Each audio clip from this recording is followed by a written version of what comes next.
So I'm using the hellscape here because I want to just quickly at the top talk about Dungeons & Dragons, and that is because the campaign that I've been doing, which was the starter set campaign, and we have been doing it over the course of 10 sessions, we just finished it this week. So what that basically means is that the adventure campaign that comes in the starter set, we went through the whole thing. So it is now time to start a new campaign. So in the starter set, it comes with pre-made characters, and you basically go from there.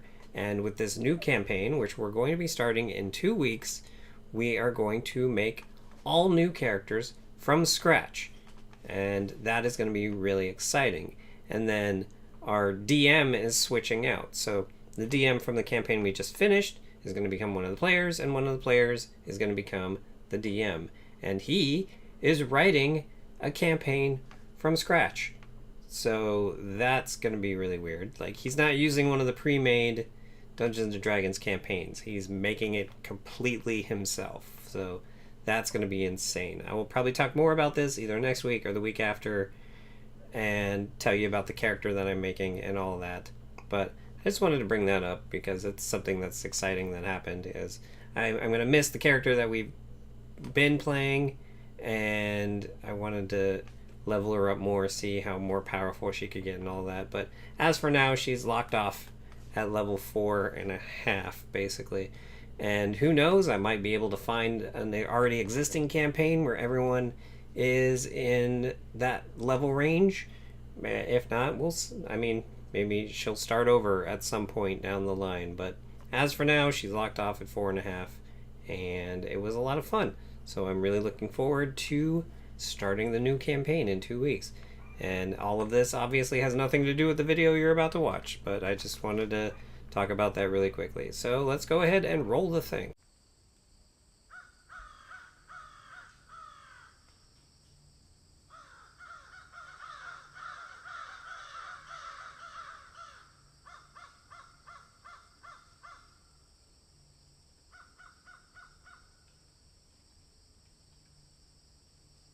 Hey guys, Sean here. So one other thing I just want to talk about really quickly is I am trying to figure out the green screen when doing these things at night. It's really hard to dial it in just right because there's only the light coming from the ring on the camera. So I'm really trying to figure it out. I will get it eventually, but as for now, there's probably going to be some noise down here in the corners. So I hope you can deal with that. Anyway, let's move on to the actual subject of this video. So I went somewhere last weekend that I've been really wanting to go to for I don't know how many years, but the first time I ever heard of its existence, I wanted to go to it, and I'm not 100% sure if it existed when I first came out to California, the very first time I ever did, which was when I was in the 2nd grade. But if it did exist then I probably saw a brochure for it and wanted to go. And if it didn't exist then it was after that I first saw a brochure about it and wanted to go. You know, Google exists, so I could easily just look this up, and it turns out March 20th, 1999. So that was after the 2nd grade for sure. So I don't know exactly when was the first time I heard of the existence of this place, but I know I always wanted to go to it. However, anytime I ever asked anyone about it, they were always like, you kind of need to have a kid to go there because it's a very kid place. And so luckily, I've reached the age where I have friends who have kids, and not only do they have kids, they have 4-year-old kids, which this is just perfect for. So last Sunday, I went and met up with my friends and their 6 or 7, 8 month old baby. I can't remember the exact month. And their, at that point, 3-year-old daughter who was turning 4 on Tuesday. And we went to Legoland. Hence the background and, well, the title of the video. So yes, I've always been told that going to Legoland as an adult is really not something that you should do, and you should go with a kid. So this was the perfect opportunity. So let's go ahead and take a look at what I saw while in Legoland.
Trolley!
Ya, go. Juan, si no nos van a alcanzar a su hija, no hace nada.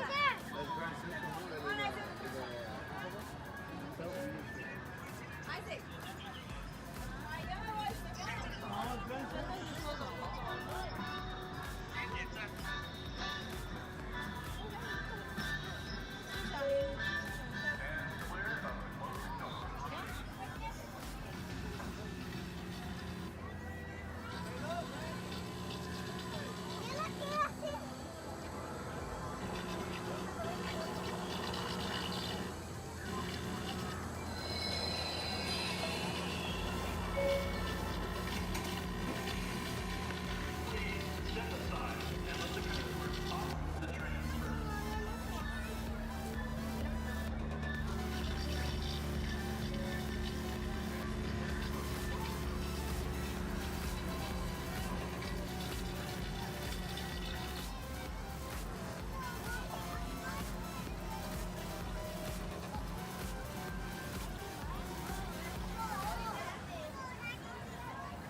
wow, wasn't that truly exciting and wonderful footage? To be honest, I haven't actually watched it since I shot it. I probably should have edited all of that part together before shooting the intro and outro of this video, but I didn't do that, so I seem to think that it was exciting footage. We'll see once I get to actually editing this.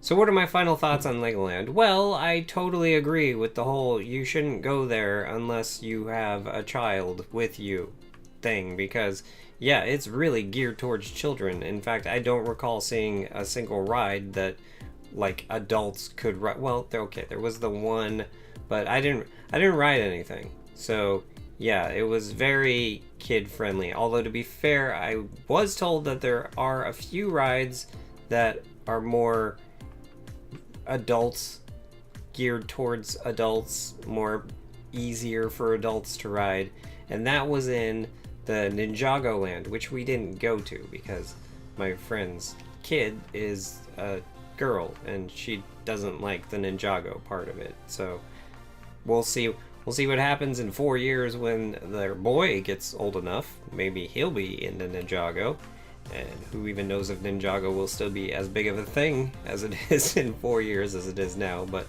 yeah, we didn't go to the Ninjago Land, so I didn't get to see that part. But overall, I really liked it. I liked the tiny town that had all of the Lego models of the famous landmarks and all of the Star Wars battles and stuff like that. That was really cool. I liked the aesthetic of everything, obviously, because it was all Lego, and I just love Lego. To be quite honest, the store actually wasn't as impressive as I thought it would be, because it was pretty much just like a Lego store. I didn't really see too much difference between it and the one that's at Downtown Disney. The only real thing I saw in the Lego store in the Legoland that I haven't seen at the Lego store in Downtown Disney is they had the blank plates of like roads and train tracks that you can use to make bigger train tracks or bigger cityscapes if you need them. I don't recall the Lego store at Downtown Disney having those, but pretty much all the kits, all the different sets and everything that they have at the Lego store in Downtown Disney. But let me know in the comments down below if you've ever gone to Legoland, if you went with a child, if you went by yourself and you were an adult and you had a good time, and if you've stayed at one of the 2 Legoland hotels. They seem to be relatively nice, although I hear they were super expensive compared to a hotel that was right down the street, which makes perfect sense. The same thing is at Disneyland, where the Disneyland hotels are ridiculously expensive compared to the hotels that are just right across the street. And let me know what you liked about Legoland and what you possibly didn't like about Legoland, and if you would ever go back, even if you didn't have a kid to go back with. Let me know all that in the comments down below. And while you're down there, if you like this video, go ahead and hit the like button, and if you'd like to see more of the crazy crap that goes on around here, go ahead and hit the subscribe button. And if you'd like to help support the crazy crap that goes on around here, go ahead and hit up my Patreon. And with that, have a good however long it is until you watch my next video.